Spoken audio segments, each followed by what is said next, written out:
중학교 1학년 동아윤 유가 본문입니다. 지금까지 우리는 다양한 문법을 공부하면서 그 중에서 영어의 팔품사에 대해서 집중적으로 살펴봤다. 그죠?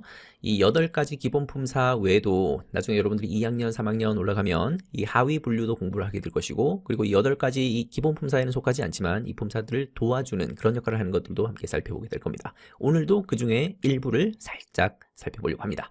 자, 그러면 본문을 들어가기 앞서서 팔품사 복습 한번 해볼까요? 먼저 명사 있었고, 명사를 대신해서 쓰는 대명사가 있었고, 그리고 동작이나 상태를 표현하는 동사가 있었고, 그리고 이런 동사를 꾸며주는 부사가 있었고, 명사나 대명사를 꾸며주는 형용사가 있었고, 그리고 명사 앞에 쓰는 전치사가 있었고, 그리고 연결해주는 접속사, 그리고 잘 쓰이진 않지만 꼭 알아둬야 되는 감탄사가 있었다. 그죠? 이렇게 8가지 품사가 기본 품사인데, 오늘은 이 중에서도 동사와 관련된 문법을 좀 살펴보려고 합니다. 그러면서 동시에 접속사 문법에 대해서도 추가로 좀 살펴보려고 합니다. 지난 시간까지 배웠던 것이 접속사 중에서도 and, or 같은 등위 접속사였다. 그죠? 오늘은 등위 접속사가 아닌 또 다른 접속사를 공부하게 될 겁니다. 그리고 동사도 일반 동사라고 우리가 알고 있던 것이 있는데, 일반 동사 말고도 동사의 하위 분류 중에 또 동사에서 파생된 것 중에 준동사라고 부르는 것이 있는데, 요거도 살짝 살펴보려고 합니다. 자, 그러면 본문으로 바로 들어가죠. Join the Zero Waste Challenge. join 하십시오. 함께 하십시오.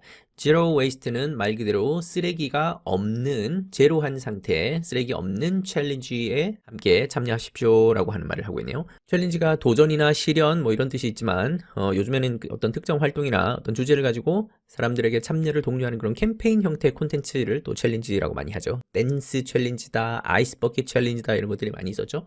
오늘은 그 활동으로 쓰레기 제로에 도전하는 그런 챌린지에 참여하십시오 라고 얘기하고 있습니다.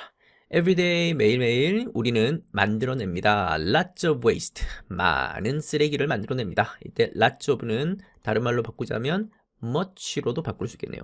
이 쓰레기는 한 개, 두 개 셀 수 없으니까 양을 나타내는 much를 써야 되겠고, 만약에 셀 수 있는 말이 뒤에 왔다면 그때는 many로 바꿔줄 수 있는데 이 자리는 그것은 안 되겠죠? and 등위 접속사. The earth is getting sicker and sicker. 지구가 점점 아파지고 있습니다 라고 하는 표현을 쓰고 있습니다. 여기 재미난 표현이 보인다. 그죠?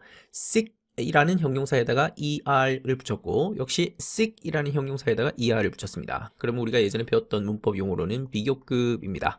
근데 이 비교급을 한 번만 쓰지 않고 and를 이용해서 한 번 더 썼네요. 비교급 더하기 비교급 하게 되면 점점 더 뭐뭐 하다라는 뜻이 되는 겁니다. 그러면 get이라고 하는 동사에다가 sicker and sicker 했으니까 점점 더 아파지고 있다라고 볼 수 있겠죠. 그리고 우리 예전에 문법 지식을 다시 한번 복습하자면 여기에 비동사가 나왔고, 그리고 동사에다가 ing 붙인 이런 거를 현재 분사라고 했었죠.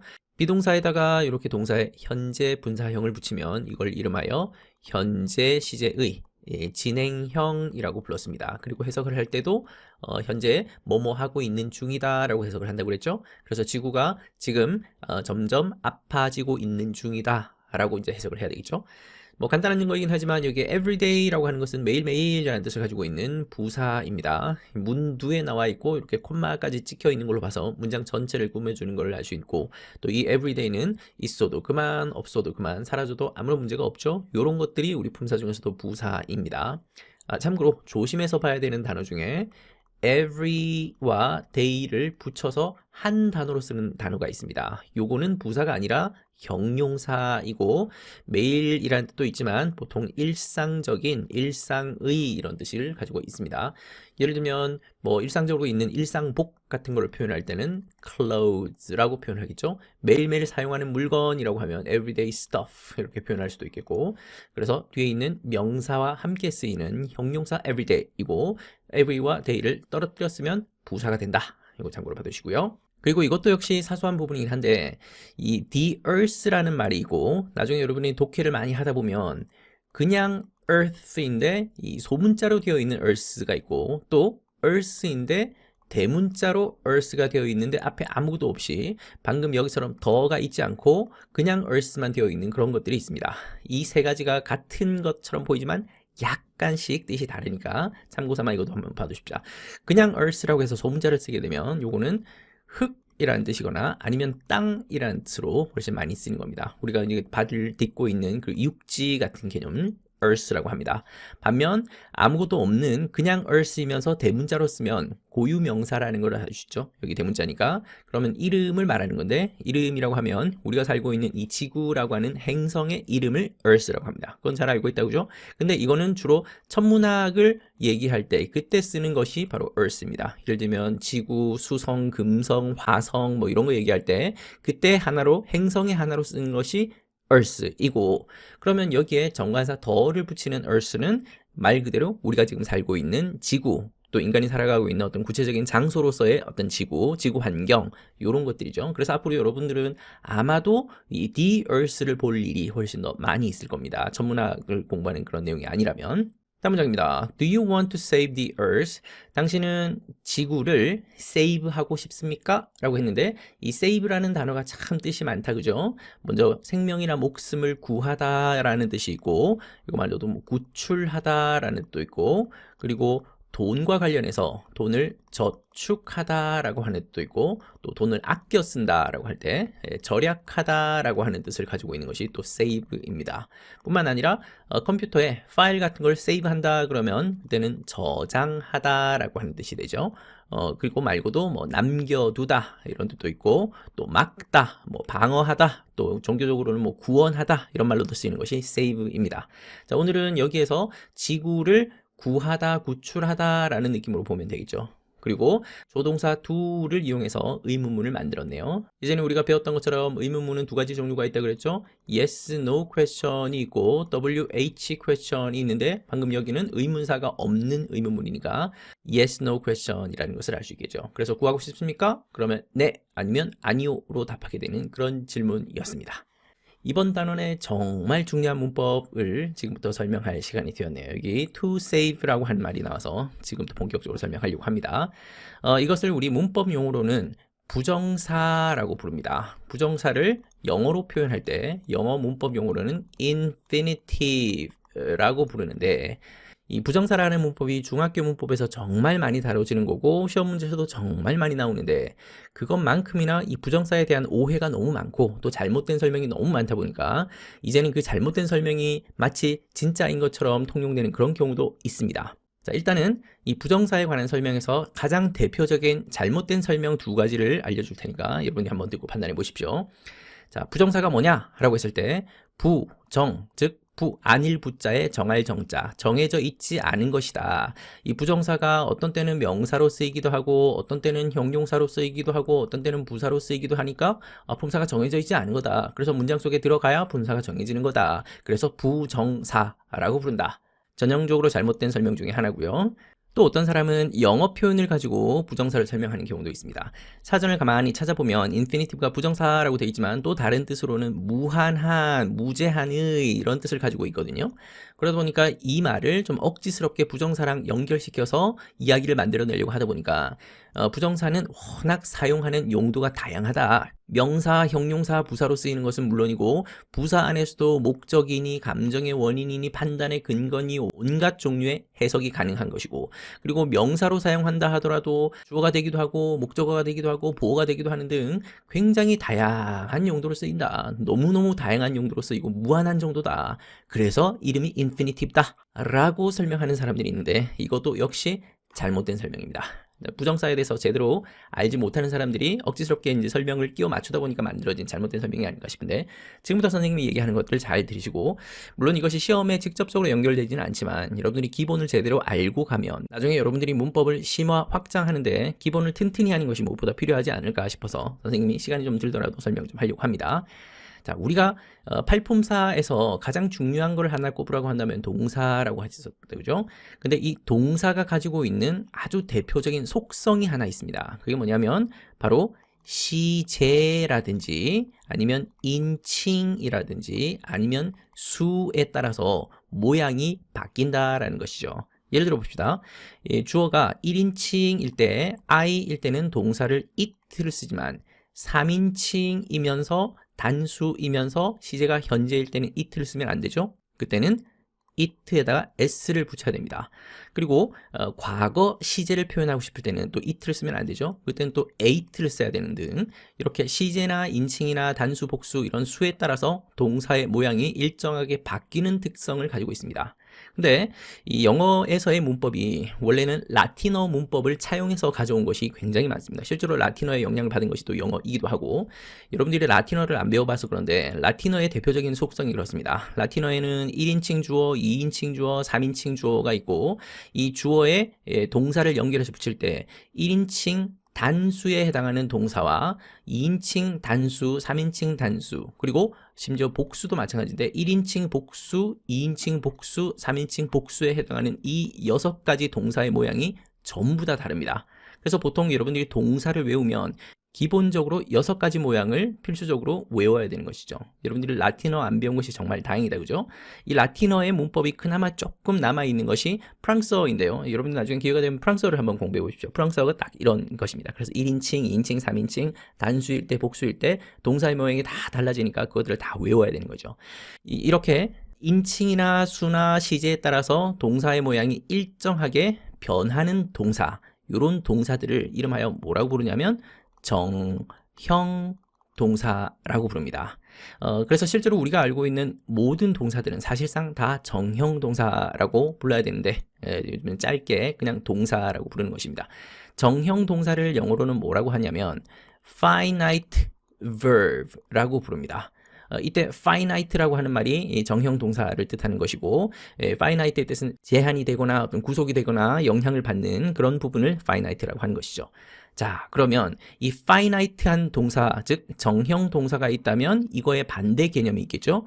그 반대 개념을 한자말로 굳이 표현하자면 비정형 동사가 되겠습니다. 즉 정형 동사가 아니다라는 것이죠. 이 정형 동사가 아닌 것을 우리 문법에서는 보통 주운동사라고 이렇게 부릅니다. 동사는 동사인데 동사에서 파생된 것 같긴 한데 동사와는 완전히 좀 다른, 그래서 이걸 이름을 주운동사라고 불렀는데, 정형 동사는 시제나 인칭이나 수에 따라서 모양이 일정하게 바뀌는 동사, 그래서 정해진 형태로 일정하게 바뀌는 동사들이 정형 동사다. 반면 비정형 동사는 모양이 안 바뀐다. 즉 시제나 인칭이나 수에 따라서 모양이 전혀 안 바뀌는 동사들이다. 그 동사가 3가지 종류가 있습니다. 첫 번째는 우리가 지금 하려고 하는 부정사라고 하는 것이 있고, 두 번째는 동명사라고 하는 것이 있습니다. 그리고 세 번째는 우리가 나중에 또 공부하게 되는 분사라고 하는 것이 있습니다. 예를 들면 부정사는 동사인데 모양이 전혀 안 바뀌는 동사인 거고, 동명사는 동사에다가 ing를 붙여서 이 모양을 그대로 써서 시제나 인칭이나 수의 모양이 안 바뀌고 딱 이 형태로만 쓰는 그런 것들이 이제 다 비정형 동사인 거죠. 자, 그럼 다시 우리 부정사로 돌아와서 부정사라고 하는 한자말의 원래 뜻이 뭐냐라고 한다면 아닐 부자 정형 동사, 즉 우리가 알고 있는 모양이 바뀌는 동사를 정형동사라고 했었죠. 그러면 정형동사가 아니다라고 해서 부정사, 이렇게 줄여서 부정사라고 부르는 겁니다. 영어도 마찬가지죠. 여기 infinitive라고 하는 말이 있는데 라틴어의 어원을 따져보면 in이라고 하는 반대말을 만드는 접두어를 붙이고 여기에다가 우리 아까 나왔던 finite라고 하는 표현이 있었다, 그죠? 정형동사의 표현. 이 finite verb가 아니다라고 해서 infinite, 요 말이 파생되어서 나온 말이 infinitive인 겁니다. 그래서 왜 이름을 부정사라고 하는지, 왜 영어 이름은 또 infinitive인지 요거를 이해했다면 이제 여러분들은 큰 그림을 이제 그릴 수 있게 된 겁니다. 자, 그런데 여기서 조금 더 한번 공부를 해봅시다. 자, 동사는 동사인데 모양이 전혀 안 바뀌는 동사, 요거를 우리가 부정사라고 불렀습니다. 자, 앞으로 이제 부정사가 뭔지는 알았으니까 선생님은 계속 부정사라고 하겠습니다.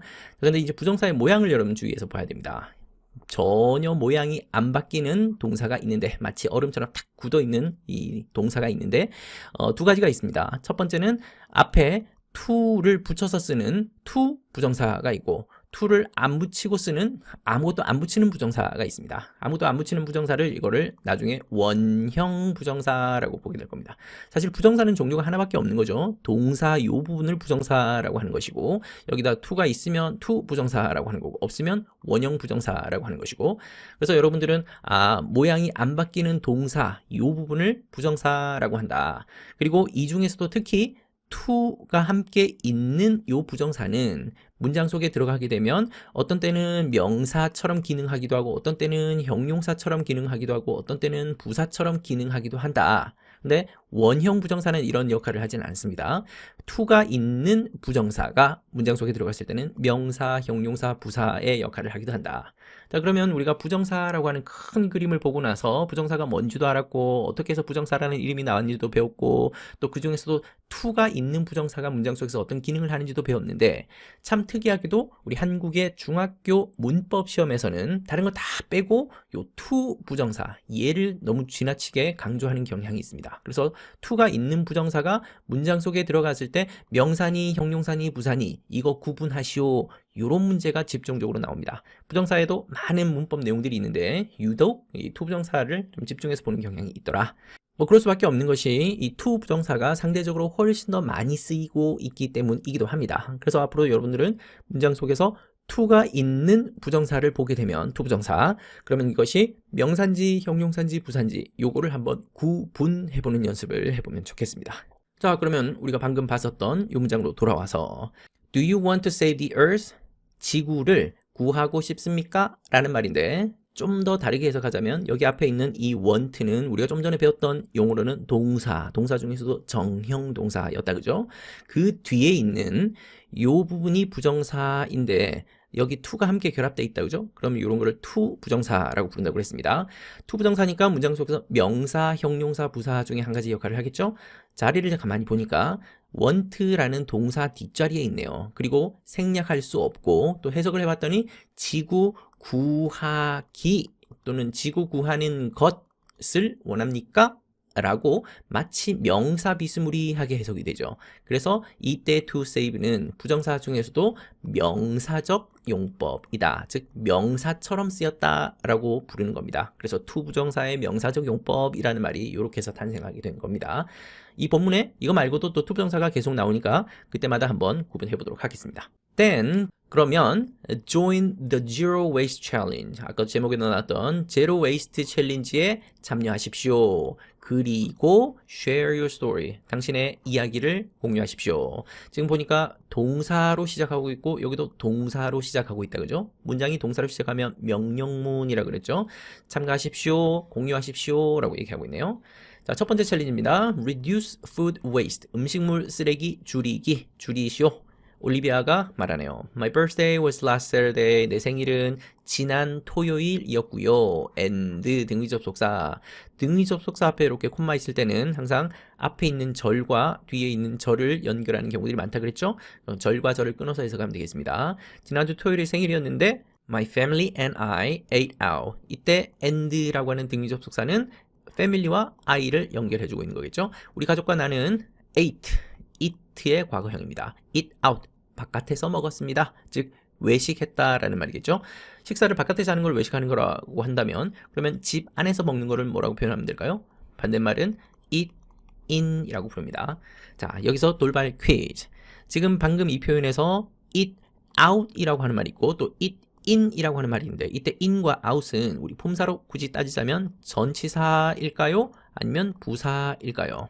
구분하는 방법은 너무 쉽습니다. 바로 뒤에 명사가 있는지 없는지를 보면 되는데 이 in도 그렇고 out도 그렇고 뒤에 명사가 없죠? 뒤에 명사가 없다는 얘기는 전치사가 아니라는 얘기입니다. 전치사 뒤에는 명사가 와야 되니까 그래서 둘 다 부사에 속합니다.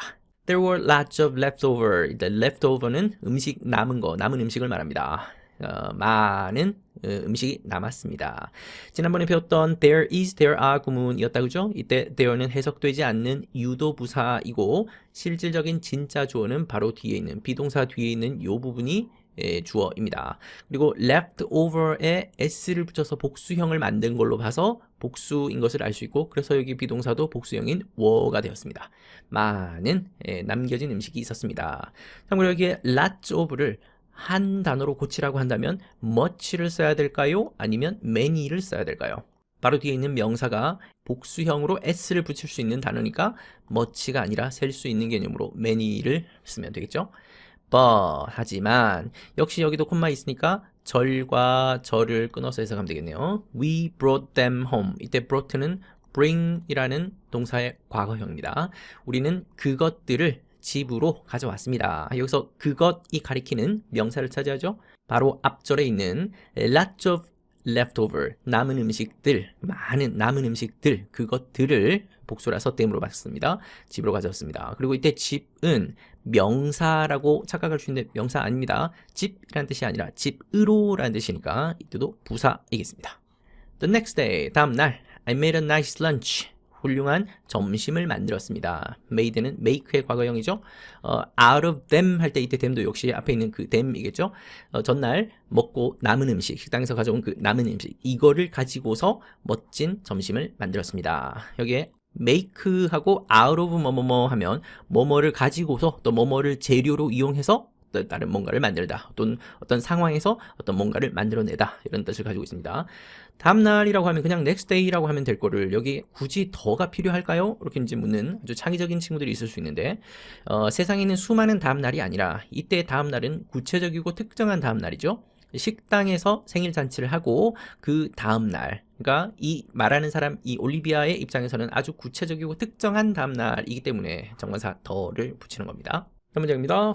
For your information, 즉 당신의 정보를 위해서, 즉 참고 삼아 말해주자면 이라는 뜻입니다.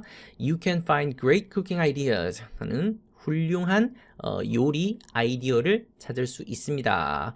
For leftovers, 이 남은 음식을 위한 훌륭한 요리 아이디어를 찾을 수 있는데 on the internet, 인터넷에서 찾을 수 있습니다.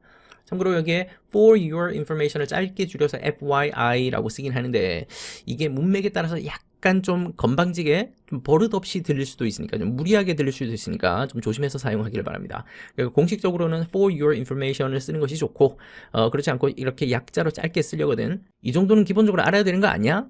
라는 그런 뉘앙스로 잘못 오해해서 쓰일 수 있기 때문에 좀 조심해서 쓰면 좋겠습니다. 그리고 여기에 인터넷이라고 할 때 I는 항상 대문자로 씁니다. 인터넷이라는 이름 자체가 원래 그 글로벌 컴퓨터 네트워크를 지칭하는 그 고유 명사, 원래는 인터네트워킹에서 와서 나온 그 말이 인터넷인데 고유 명사이기 때문에 여기 I를 대문자로 쓰는 겁니다. 근데 워낙 많이 쓰는 말이 되다 보니까 요즘에는 거의 일반 명사화 되어 가고 있죠. 그래서 요즘에는 이렇게 인터넷으로 쓰는, 소문자로 쓰는 사람들이 조금씩 생겨나고 있다. 하지만 공식적으로는 대문자를 쓰는 것이 맞다. 그리고 예전에 전치사라고 하는 거에 대해서 선생님이 설명하면서 전치사는 명사 앞에 있는 것이다 라고 했고, 그 중에서도 전치사의 종류도 참 많은데 지난 4과 공부할 때 장소를 나타내는 대표적인 전치사로 이렇게 세 가지가 있다라고 공부를 했었다, 그죠? 그 중에서 on이라고 하는 것은 주로 면에 대해서 얘기할 때, 어떤 접촉하고 있는 면과 관련된 그런 내용을 얘기할 때 쓰는 것이다 라고 했습니다. 인터넷에서라고 할 때 on이라는 전치사를 썼는데 인터넷이 왜 면인가요? 라고 생각될 수 있겠지만 여기에서의 그 인터넷은 면이라는 공간으로 본 게 아니라 인터넷 같은 공간은 좀 추상적인 공간에 속하죠. 이런 추상적인 공간이거나 아니면 가상적인 공간, 요런 거를 표현할 때는 전치사를 on을 씁니다. 좀 특이하다, 그죠? 그래서 인터넷 말고도 뭐 이 웹사이트에서 그럴 때도 on the 웹사이트를 쓰고, 페이스북에서 그럴 때도 on facebook을 쓰고, 또 유튜브에서 그럴 때도 on YouTube 이렇게 쓰는 겁니다. 추상적인 공간. 그리고 여기에 cooking이라고 하는 ing 표현이 들어있네요. 그러면 이때 ing는 우리 예전에 사과하면서 공부했었던 동명사로 보면 되겠죠. 요리 아이디어니까 요리하고 있는 이라는 뜻이 아니죠. 요리하기 또는 요리라는 뜻을 가지고 있으니까 동명사처럼 보면 되겠습니다. 자, 두 번째 챌린지입니다. reuse. 여기에 철자를 가만히 잘 보면 re라고 하는 접두어가 붙어 있고 여기에 use 사용하다라는 말이 나와 있네요. re 같은 이런 접두어가 붙어 있으면 뭔가 다시 한다라는 말을 가질 때 사용합니다. 그래서 방금처럼 reuse 하면 다시 사용하는 것이고, re에다가 write를 붙이게 되면 다시 쓰는 것이고, 다시 건물을 짓는다 그럴 때는 rebuild를 쓰게 될 것이고, 다시 재활용한다 그럴 때는 recycle를 쓰면 될 거고, 또 어떤 장소를 다시 방문한다 그러면 revisit이라고 하면 될 것이고, 또 다시 연결한다 그럴 때는 connect라고 하면 되겠죠. 그리고 다시 생각한다 그럴 때는 rethink를 쓰면 될 것이고, 다시 새롭게 하다 그럴 때는 renew를 쓰면 될 것이고, 우리 재생하다라고 할 때 그때는 replay를 쓰면 되는 것이고, 이 접두어 하나만 제대로 공부를 해도 단어 실력이 굉장히 많이 확장될 겁니다. 자, 도밍고 얘기입니다. My dog tore my bag. 우리 집 개가 tore 했답니다. tore의 원형은 T-E-A-R인데 요거 발음할 때 tear로 발음하게 되면 눈물이라는 뜻이 되니까 여기에서는 동사로 tear처럼 발음하면 좋겠습니다. 그러면 찢다 이런 뜻이 됩니다. 자, 우리 집 개가 내 가방을 찢었습니다.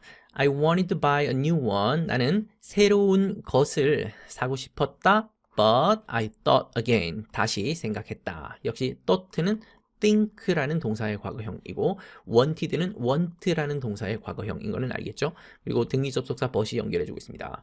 자, 그러면 여기에 있는 want 같은 이런 말을 우리 문법 용어로는 대명사라고 하는데 그 대명사 중에서도 여러분 나중에 부정대명사라는 걸 보게 될 겁니다. 어쨌든 명사를 대신해서 쓴 말인데 어떤 명사를 대신해서 쓴 걸까요? 그렇죠. 바로 앞에 나왔던 이 백이라고 하는 말을 대신해 쓴 거죠. 원래는 백이라고 써야 되는데 같은 말 반복하지 않으려고 이렇게 바꿔서 쓴 겁니다. 새 가방을 사고 싶었다라고 하는데 이때 가방은 걔가 찢어먹었던 그 가방이 아니라 다시 사고 싶어하는 가방은 가방인데 다른 가방이죠. 이런 거를 부정대명사라고 하는데 지금 당장은 요거는 몰라도 상관없겠다.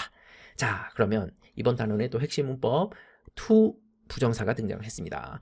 아까도 선생님이 잠깐 얘기했던 것처럼 부정사는 모양이 바뀌지 않는 동사, 그래서 비정형 동사 중에 하나인데 그 중에서 특히 to가 붙어 있는 to 부정사는 문장 속에서 다양한 기능을 한다. 그 중에서 이번 단원에서는 특히 명사 위주로 얘기할 것이고 형용사, 부사 앞으로 다양하게 만나게 될 겁니다. 그러면 방금 여기에 있는 이 to 부정사는 문장 속에서 어떤 기능을 하는지 한번 살펴볼까요?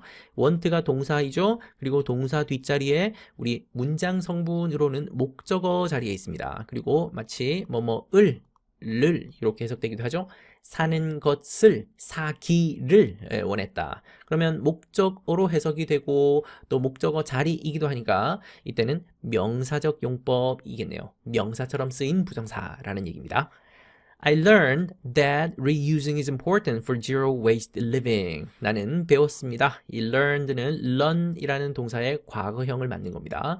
뭘 배웠냐면 that 재사용하는 것이, 다시 사용하는 것이 중요하다라는 것을 배웠네요. 어디에 중요하냐면 zero waste, 쓰레기가 없는 삶에 참 중요하다라는 것을 배웠습니다.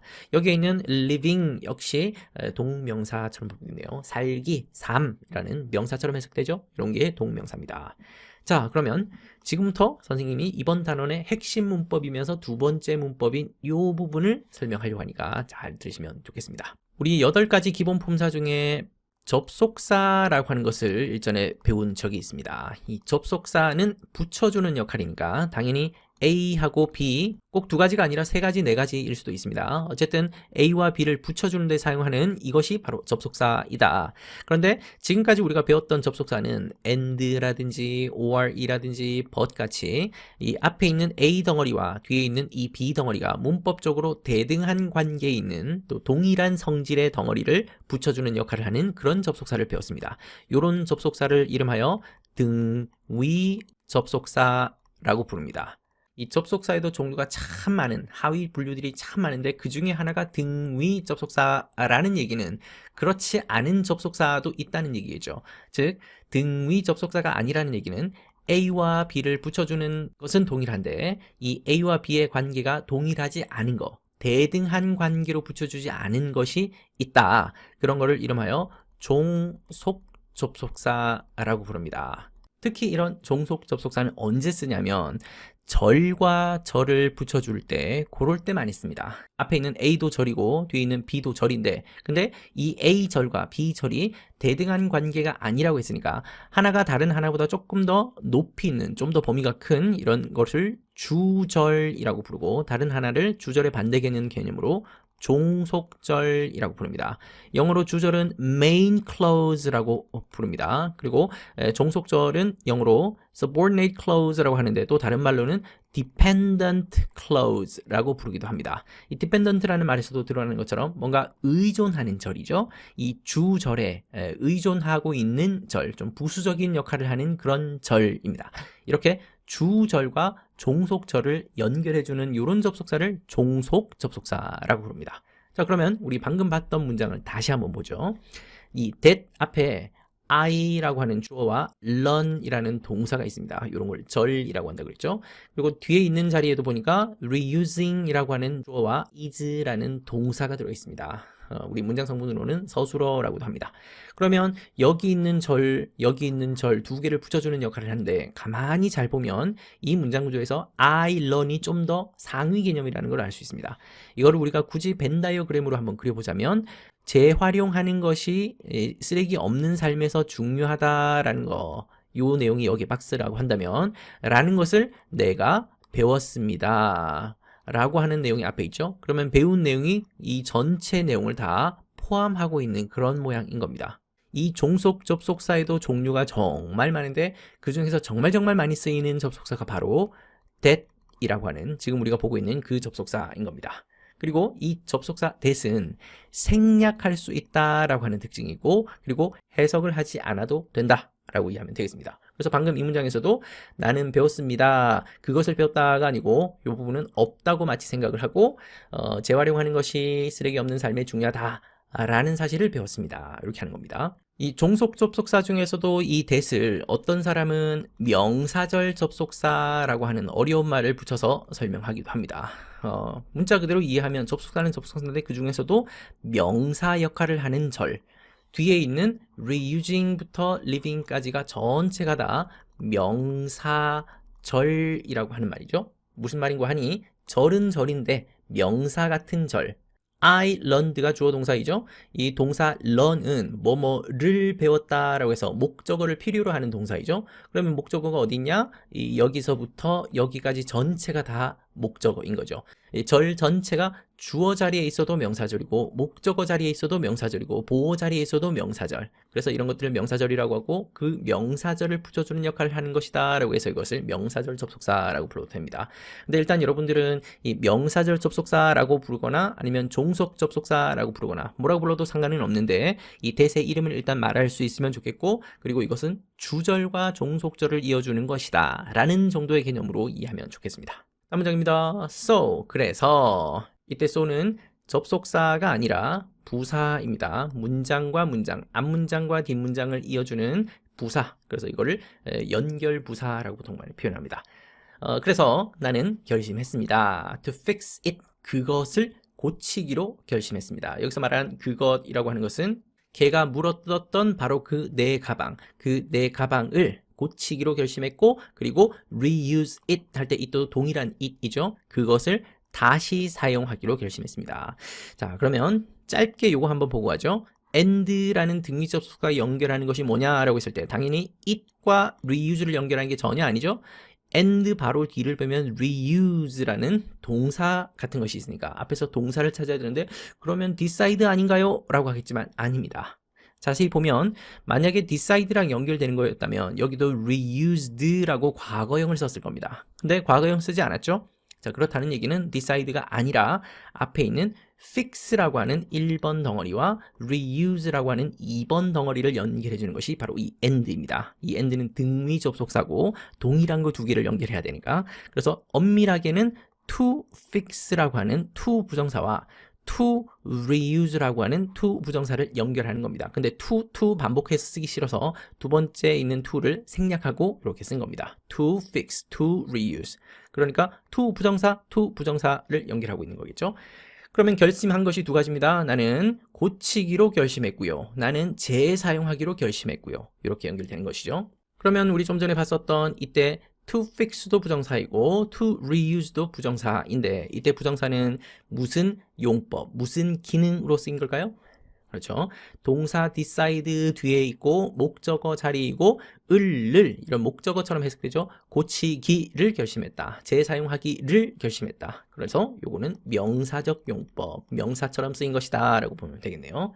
I'm not very good at sewing. 나는 잘하지는 못합니다. 이때 sewing 하면 바느질하다이죠. 이때 ing도 동명사이겠습니다. 바느질하기죠. 이렇게 비동사 있고 good이라는 형용사가 있고 at이라고 하는 전치사가 나오는데 요 세 가지를 합쳐서 be good at이라고 하게 되면 뭐뭐를 잘하다. 뭘 잘한다 라고 할 때 be good at 였습니다. 요거의 반대말이 뭘 잘 못하다 이겠죠? 그때는 be poor at 이렇게 바꾸면 되겠습니다. 근데 여기에 not이 있으니까 잘하지는 못합니다. 근데 여기 또 very라는 부사가 있죠. 부사는 형용사를 꾸며줍니다. 그러면 아주 잘하지는 못합니다. and 등위 접속사. 그럴 때는 그냥 끊어서 해석하면 되죠. I don't think that the bag looks perfect. 나는 생각하지 않습니다. 네, 역시 대시 또 나오네요. 오늘 대시 정말 많이 나온다, 그죠? 그 가방이, 여기서 말하는 그 가방은 자기가 바느질해서 다시 고친 그 가방입니다. 그 가방이 looks perfect, 완벽해 보인다 라고 생각하지는 않는다. 그럼 일단 해석부터 하고 가죠. 예전에 배웠던 우리 문법 용어로 이때 look은 보다가 아니라 보이다 라는 뜻을 가지고 있는 감각동사였습니다. 감각동사 뒤에는 주로 형용사 나온다고 했었죠. 그래서 완벽하게 보인다, 완벽해 보인다 라고 나는 생각하지는 않는다. 그러면 이때 대세 이름을 말할 수 있겠습니까? 자, 앞에 주어와 동사가 있고 또 뒤에도 주어와 동사가 있는 절과 절을 연결하는데 그 중에서도 특히 앞에 있는 것이 주절이고 뒤에 있는 것이 종속절이죠. 생각하는 내용의 구체적인 정보가 여기서부터 여기까지인 거고 이거를 나는 생각하지 않는다라고 한 거니까 주절과 종속절을 연결해주는 종속 접속사라고 부르면 아주 완벽한 겁니다. 다른 말로 명사절 접속사라고 해도 상관없다 그랬죠. I guess it's alright. 내 생각에는 it's alright. alright는 괜찮다. 그럭저럭 뭐 받아들일만 하다 라고 할 때 쓰는 말이 alright였습니다. 요거를 alright라고 줄여서 설자로 한 단어로 써도 상관없다고 했었죠. 여기 I guess가 주어와 동사이죠. 근데 가만히 보면 it's라고 해서 이때 it is도 당연히 주어와 동사이죠. 어머나? 그렇다는 얘기는 여기도 절이고 여기도 절이라는 얘기입니다. 그렇다는 얘기는 절과 절을 이어주는 접속사가 반드시 있어야 된다는 얘기인데 눈에 보이지 않죠? 그러면 여러분 이 사이에 생략되어 있는 살짝 숨겨져 있는 이 접속사를 말할 수 있겠습니까? 그렇죠. 이제는 말할 수 있어야죠. 우리가 오늘 배웠던 내용이니까. 그러면 이 사이에 숨어 있는 접속사는 바로 오늘 배웠던 that이라고 하는 접속사가 생략되어 있는 겁니다. 이런 것들은 앞으로 볼 수 있어야 되겠죠. 세 번째 챌린지로 넘어갑니다. Say no. no라고 말하십시오. to 어디에다 대고 no를 말하냐면 single use plastic. 여기서 한 번 사용하는 플라스틱이니까 이때 이 말을 우리말로는 일회용의 라고 하는 뜻으로 쓰이는 그런 형용사이죠. 형용사는 형용사인데 이렇게 단어가 2개, 3개, 4개 이렇게 짝대기로 연결해서 마치 한 단어처럼 사용하는 그런 형용사들이 많습니다. 이런 형용사를 이름하여 복합 형용사라고 하는데 여러분들이 이 말은 굳이 중요하진 않습니다. 근데 어쨌든 뒤에 있는 명사를 꾸며주는 형용사구나 라고 하고 이 형용사 중에서도 단어가 여러 개 모여서 한 단어를 만드는 형용사도 있구나 라는 것만 이해하면 되겠습니다. 여러분 이런 것들은 굉장히 많습니다. 하이펀으로 연결하는 형용사 좀 더 뜯어서 보자면 이때 싱글이 형용사이고 이 use는 사용이라는 뜻이니까 명사인데 이렇게 형용사랑 명사랑 결합해서 복합 형용사가 되는 예가 너무너무 많더라. 예를 들어 봅시다. 뭐 낮은 비용의 라고 하면 low cost죠. 그러면 저비용의 가격이 싼 이라는 뜻이고 high에다가 quality를 붙이면 높은 질의, 고품질의 라는 뜻이 되고 short라고 하는 형사에다가 기간을 나타내는 term을 붙이게 되면 짧은 기간의, 단기간의 라는 뜻이 되고 가운데를 나타내는 middle이라고 하는 형용사에다가 계층, 계급을 나타내는 class를 붙이게 되면 중산층의 라는 뜻이 되고 높은 이라는 뜻의 high에다가 위험이라고 하는 risk를 붙이게 되면 고위험의 라는 뜻이 되고 가득 찬이라고 하는 full에다가 시간을 나타내는 time이라는 명사를 붙이면 fulltime의 꽉 채워서 일하는 fulltime의 정규직의 이런 뜻이 되는 겁니다. 이거 말고도 형용사랑 명사가 결합돼서 복합 형용사를 만드는 예는 너무너무 많다. 그 중에 하나를 여러분은 본 겁니다. single use plastic. 자, 엠마가 말합니다. I often use food delivery service. 나는 종종 사용합니다. 음식 배달 서비스를 종종 사용합니다. 특별할 거 없죠? but 등위 접속사. 오늘 I didn't. 나는 안 했습니다. 여기에 I didn't 다음에 뭔가 생략돼 있다라는 것을 알 수 있겠죠? 생략된 말을 찾을 수 있겠습니까? 네. 앞에 있는 use food delivery service. 음식 배달 서비스를 사용했다라고 하는 말이 이 자리에 들어가는데 똑같은 말이 다시 반복되는 것을 피하기 위해서 과감하게 생략을 한 겁니다. 영어에서는 이런 생략하는 말들이 참 많습니다. instead 대신에 I walked to my favorite restaurant. 내가 가장 좋아하는 식당에 걸어갔습니다. 뭘 가지고 갔냐면 reusable 이라고 했네요. 다시 사용할 수 있는, 여기 able 하면 뭐 할 수 있는 이라는 뜻이죠. 재활용할 수 있는, 다시 사용할 수 있는 용기를 들고 갔습니다. 그리고 picked up the food, 음식을 pick up 했습니다. 원래 뜻은 집어들다 라는 말이지만 여기서는 직접 주문을 해서 그 음식을 가지고 왔다 라는 의미겠죠. 그러면 이때 and가 연결하는 그 두 개를 찾으시오. 그러면 여러분들 빨리 모양을 봐야죠. and 바로 뒤를 봤더니 pick 이라는 동사의 과거형이 되어 있습니다. 그럼 앞에서 동사 과거형을 찾으면, 그렇죠, 앞에 walked라는 동사 1번, picked라는 동사 2번, 요거를 연결하는 것이 and인 겁니다. I walk, I picked, 이렇게 연결하면 완벽하죠. I heard the plastic never goes away completely. 나는 들었습니다. 이때 heard는 hear라는 동사의 과거형입니다. 뭐라고 들었냐면 플라스틱이 절대로 go away, go away는 사라지다 라는 뜻으로 보면 되겠습니다. 사라지다, 떠나가다, 없어지다 라는 뜻이겠죠. completely 하면 완전히, 그러면 플라스틱이 절대로 완전히 사라지진 않는다 라고 들었습니다. 자, 이 문장이 참 재밌는 문장인데, 일단 우리가 배웠던 문법 개념으로 이때 that은 당연히 여러분이 알고 있는 것처럼 접속사입니다. 그 중에서도 특히 등인 접속사가 아니라 종속 접속사이겠죠. 그리고 종속 접속사니까 생략해도 되고 해석도 되지 않는 그런 종속 접속사. 그러면서 동시에 또 명사절 접속사이기도 합니다. 뒤에 있는 절이 명사 자리에 있어서 here라고 하는 동사의 전체가 다 목적어인 것을 알 수 있겠습니다. 자, 그런데 특이하게도 here의 과거 시제를 여기를 썼는데 플라스틱이 사라지지 않는다라고 하는 것은 또 여기는 또 현재 시제를 쓰고 있다, 그죠? 아니, 주절, 이 주인 역할을 하는 절이 과거이면 종속절도 당연히 과거로 써야 될 것 같은데 특이하게도 현재를 쓰고 있네요. 주절과 종속절의 시제가 일치하지 않는 경우들이 너무너무 많습니다. 앞으로도 여러분 계속 보게 될 겁니다. 특히 이 문장 속에서 일치하지 않는 이유는 플라스틱이 사라지지 않는다라고 하는 것은 과학적으로 밝혀진 일반적인 사실에 해당되죠. 이런 것들은 항상 현재 시제를 쓰게끔 우리 문법으로 되어 있습니다. 그러다 보니까 들었던 것은 과거이지만 플라스틱이 사라지지 않는 것은 변하지 않는 부분이니까 문법으로는 항상 현재 시제를 써서 이렇게 앞과 뒤가 일치하지 않는 현상이 생기는 겁니다. I didn't use any single-use plastic today. 오늘 나는 어떠한 일회용 플라스틱도 사용하지 않았습니다. 우리 예전에 배웠던 것처럼 use가 동사이고 동사 앞에 did not을 붙였네요. did를 우리가 조동사라고 불렀죠. 조동사는 동사를 도와주는 역할을 하는 것이다. 그리고 이때 did는 어떤 용도, 어떤 기능으로 도와주는 것이냐면 이 use의 반대말 부정어를 만들어주기 위해서, 그래서 사용했다가 아니라 사용하지 않았다를 표현하기 위해서 사용한 조동사인 것이다. I felt good. 또 나왔네요. 이때 felt는 우리 감각동사라고 불렀고 감각동사 다음에는 이렇게 형용사가 나왔다, 그죠? 그러면 좋게 느꼈다 라고 봐야 되겠죠. felt는 feel이라는 동사의 과거형이었습니다. 기분이 좋았습니다. 좋게 느꼈습니다. 마지막 네 번째 챌린지로 갑니다. recycle. 역시 앞에 re라고 하는 접두어가 있네요. 그러면 재활용하는 겁니다. 민수 얘기로 한번 가볼까요?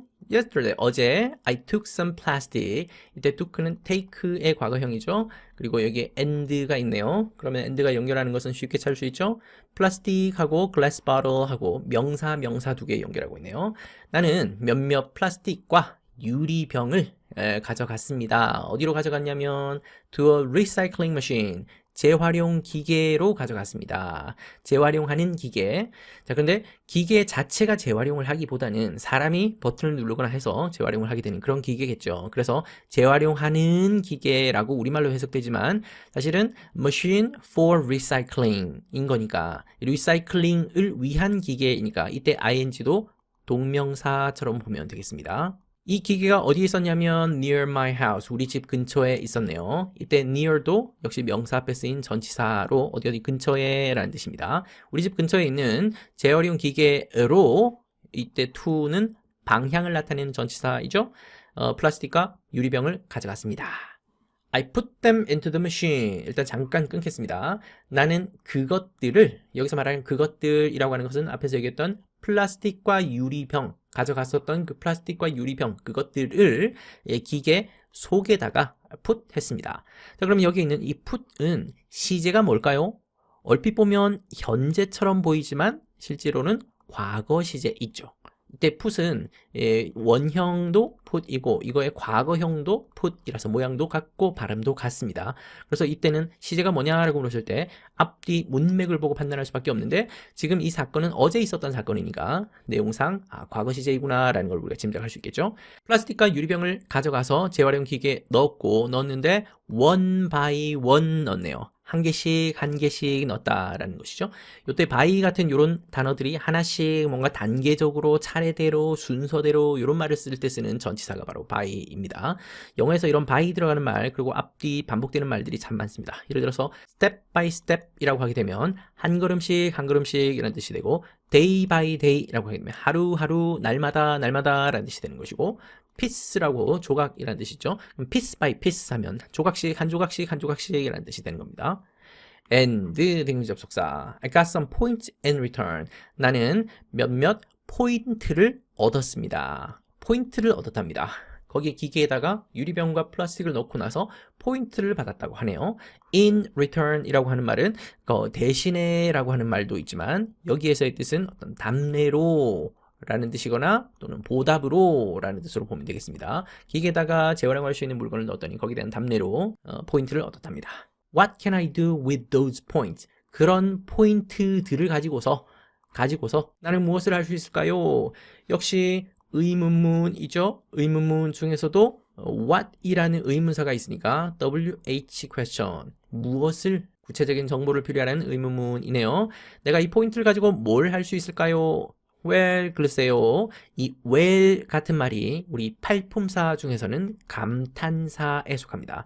감정을 나타내는 표현이긴 하면서 특별한 의미가 없기도 하거니와 또 이 well 부분은 나머지 문장하고는 사실상 크게 상관이 없다 그죠? 독립적으로 존재하는 이런 덩어리를 우리 품사 중에서는 감탄사라고 부릅니다. 감탄사는 그래서 자주 쓰이지도 않고 문법적으로 그렇게 중요한 품사는 아닙니다. I can use them 할 때 이때 them도 역시 그것들을 사용할 수 있다라는 것은 그 포인트를 사용할 수 있다는 얘기겠죠. like money 이때 like는 전치사이고 전치사의 뜻은 마치 뭐뭐처럼 이라는 뜻입니다. 돈처럼 그것들을 사용할 수 있습니다. Don't you think that's cool? 이때 that은 당연히 그것이라고 하는 대명사입니다. 이때 that은 접속사 아닙니다. 그리고 that는 that is의 축약형이겠죠. 그것이 쿨하다고 멋지다고 뭐 시원한이라는 뜻도 있지만 여기서는 멋진이라는 뜻으로 보면 되겠습니다. 멋지다고 생각하지 않습니까? 인데 일단 재미난 현상 하나 보고 합시다. 이 문장에서 do you think로 묻는 것과 don't you think로 묻는 것은 의미가 약간 다릅니다. do you think로 물어보면 생각합니까? 안 합니까? 몰라서 질문하는 거라고 한다면 이렇게 don't you라고 부정형으로 물어보게 되면 질문이라기보다는 확인의 성격이 강합니다. 자기는 이것이 충분히 쿨하다고 생각하는 거죠. 아니 이렇게 재활용할 수 있는 물건을 넣고 포인트를 받고 이걸 가지고 마치 돈처럼 쓸 수 있는 거 너무 멋진 시스템이다. 너무 멋지다 라고 본인은 생각하는데 상대방도 그렇게 생각하는지 확인차 정말 멋지지 않습니까? 라는 느낌으로 물어보는 것이 바로 don't you think인 겁니다. 반면 do you 라고 물어보는 것은 상대방이 생각하는지 안 하는지 몰라서 물어보는 순수한 질문이 바로 do you인 겁니다. 자, 여기서 돌발 퀴즈. 이거 맞추면 여러분들은 너무너무 오늘 문법을 제대로 공부를 한 겁니다. 방금 이 문장을 가만히 보면 여기에 you가 주어이죠. 그리고 think는 동사이죠. 그리고 that is 할 때 that은 주어이죠. 그리고 is는 동사이죠. 그렇다는 얘기는 이 한 개의 문장은 절과 절이 두 개가 있는 겁니다. 문장 속에 절이 두 개가 나오면 반드시 그 사이에는 절과 절을 연결하는 접속사가 있다. 눈에 보이지 않더라도 접속사가 있다라고 생각해야 됩니다. 그렇다는 얘기는 방금 이 자리에 뭔가 있다는 얘기겠죠? 이 자리에 들어갈 알맞은 말을 고르시오 라고 한다면 여러분은 뭐라고 말하겠습니까? 그렇죠. 정답은 바로 that이죠. 오늘 우리가 배웠던 바로 그 that, 그 주인공 that, 명사절 접속사이면서 종속 접속사인 that, 해석되지 않는 that, 그리고 앞에 있는 주절과 뒤에 있는 종속절을 이어주는 that, 바로 그 주인공 that이 여기에도 숨어 있었던 겁니다. 자, 이렇게 해서 육가 본문이 마무리가 되었습니다. 이 육가 본문도 여전히 지금까지 공부했었던 그 팔품사의 확장된 내용을 공부를 하고 있었다, 그죠? 그 중에서도 동사에 대해서 공부를 하면서 이 동사의 하위 분류 중에 준동사라고 부르는 것이 있다. 다른 말로는 정형 동사가 아닌 비정형 동사, 즉 모양이 안 바뀌는 그런 동사들이 있더라. 그 모양이 안 바뀌는 동사의 가장 대표적인 첫 번째 예로 오늘은 부정사에 대해서 공부를 했고, 그 부정사 중에서도 정말 많이 쓰이는 to가 있는 부정사에 대해서 공부를 했고, 그 to가 있는 부정사는 문장 속에서 명사처럼 활용되기도 하고 형용사처럼 쓰이기도 하고 부사처럼 쓰이기도 하니까 이 중에서 특히 오늘은 명사처럼 쓰이는 경우들이 본문에서 특히 많이 나왔다, 그죠? 그리고 또 팔품사 중에서 우리 접속사라고 하는 것이 있는데, 예전까지는 우리 접속사 중에서도 등위 접속사를 공부했다면 오늘은 종속 접속사라고 하는 특이한 접속사를 배웠습니다. 주절과 종속절을 연결해 주는 것인데, 그 종속 접속사 중에서도 가장 많이 쓰이는 that이라고 하는 종속 접속사, 생략 가능하고 해석되지 않는 요 that, 다른 말로는 명사절 접속사에 대해서 공부를 해봤습니다. 여러분의 실력을 만들기 위해서 다시 한번 복습하면 좋겠습니다. 수고했습니다.